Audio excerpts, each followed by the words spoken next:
To conduct electric charge between components of a circuit board, metals like tin or copper are used, but these metals heat up as they transport the charge, which decreases the life of the circuit board. Scientists are using graphene in place of these wires because of the properties that graphene exhibits. Graphene is an allotrope of carbon with its atoms arranged in a hexagonal or honeycomb pattern.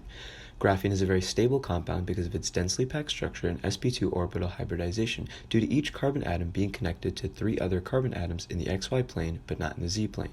It is formed as a single plane or sheet of atoms but can be stacked to form different compounds such as a multi-layered graphite. The thinness of the 2D crystal structure creates a high surface area to volume ratio. Because graphene is only 1 atomic layer thick, it is extremely light, but for its size, it is incredibly resistant to deformation at high levels of stress. Graphene is the strongest material known to man, about 200 times stronger than steel, but it is also incredibly elastic. Once the yield stress is overcome, it is able to be stretched over 20% of its original length before failure. It is also very good at conducting electricity and has high levels of thermal conductivity, so whatever heat is generated from the tiny amounts of resistance dissipates very quickly.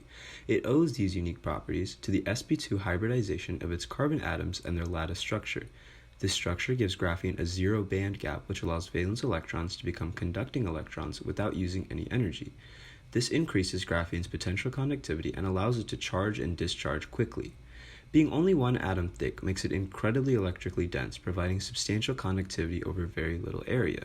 These properties make it ideal for use in certain conducting parts of circuits and as photosensors in electronics. Graphene is either produced from natural graphite or it is artificially synthesized. In both cases, flakes of 1 carbon thick sheets are produced. Graphene produced from natural graphite takes advantage of graphite's weak secondary bonding between atomic sheets. These sheets are removed either by macroscopic mechanical forces, like tape, or by plasma exfoliation, where a plasma directed by electric current rips the sheets away from each other. Artificially synthesized graphene is produced by a method called chemical vapor deposition, or CVD.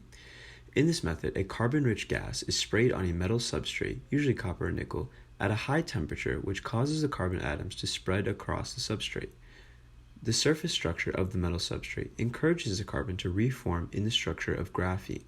When the combination cools, the graphene sheets flake off of the substrate.